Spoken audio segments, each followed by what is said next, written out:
ನೈಜ ಘಟನೆ ಆಧಾರಿತ, ಸತ್ಯ ಘಟನೆ ಆಧಾರಿತ ಅಂತ ಕೆಲವರು ಬರೀತಾರೆ.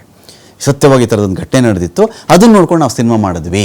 ಇನ್ನು ಕೆಲವು ಈ ಸಿನಿಮಾದಲ್ಲಿ ಬರುವ ಯಾವುದೇ ಪಾತ್ರ, ದೃಶ್ಯ, ಇನ್ನೊಂದು ಮತ್ತೊಂದು ಕಾಲ್ಪನಿಕವೇ ಹೊರತು ಕಾಕತಾಳೀಯವಾಗಿ ಅವರೊಂದಿಗಾದರೂ ಹೋಲಿಕೆಯಾದಲ್ಲಿ ಅದಕ್ಕೆ ನಾವ್ಯಾರೂ ಜವಾಬ್ದಾರಲ್ಲ, ಇದೊಂದು ಕಾಲ್ಪನಿಕ ಕಥೆ ಅಂತ ಹೇಳ್ತಾರೆ.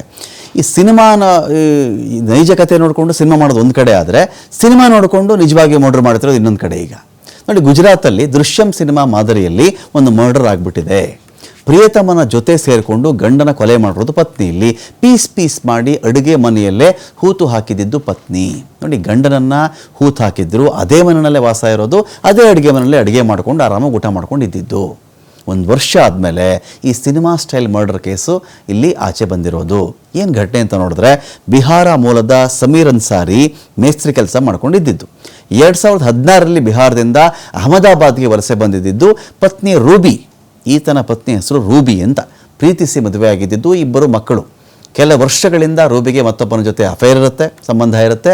ಇಮ್ರಾನ್ ವಘೇಲಾ ಎಂಬಾತನ ಜೊತೆಗೆ ಪ್ರೇಮಾಂಕುರ ಆಗಿರುತ್ತೆ ರೂಬಿಗೆ. ಇದು ಪತಿ ಅನ್ಸಾರಿಗೆ ಗೊತ್ತಾಗ್ಬಿಡುತ್ತೆ. ಇದೇ ವಿಚಾರಕ್ಕೆ ಜಗಳ ಆಗ್ತಾ ಇತ್ತು. ವರ್ಷದ ಹಿಂದೆ ರೂಬಿ ವಘೇಲಾ ಸೇರಿಕೊಂಡು ಏನು ಮಾಡಿಬಿಡ್ತಾರೆ, ಅನ್ಸಾರಿ ಇದ್ದಿರ್ತಾನೆ ನಮಗೆ ಪ್ರಾಬ್ಲಮ್ ಅಂತ ಹೇಳಿ ಅನ್ಸಾರಿ ಕಥೆಯನ್ನು ಮುಗಿಸ್ಬಿಡ್ತಾರೆ. ತುಂಡು ತುಂಡಾಗಿ ಕತ್ತರಿಸಿ ಕಿಚನ್ನಲ್ಲಿ ಗುಂಡಿ ತೋಡಿ ಹೂತಾಕ್ಬಿಡ್ತಾರೆ.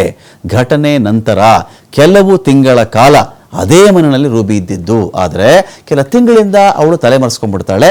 ಇತ್ತ ಅನ್ಸಾರಿ ಮಿಸ್ಸಿಂಗ್ ಕೇಸನ್ನು ಪಡ್ಕೊಂಡಂಥ ಪೊಲೀಸರು ತನಿಖೆ ಮಾಡ್ತಾ ಇರ್ತಾರೆ. ಆದರೆ ನಿನ್ನೆ ರಾತ್ರಿ ಅನ್ಸಾರಿ ಮನೆಯಲ್ಲಿಯೇ ಆತನ ಅವಶೇಷ ಸಿಕ್ಕಿಬಿಡುತ್ತೆ. ಸದ್ಯಕ್ಕೆ ರೂಬಿ ಪ್ರಿಯತಮ ವಘೇಲಾನನ್ನು ಅರೆಸ್ಟ್ ಮಾಡಲಾಗಿದೆ ಕೂಡ.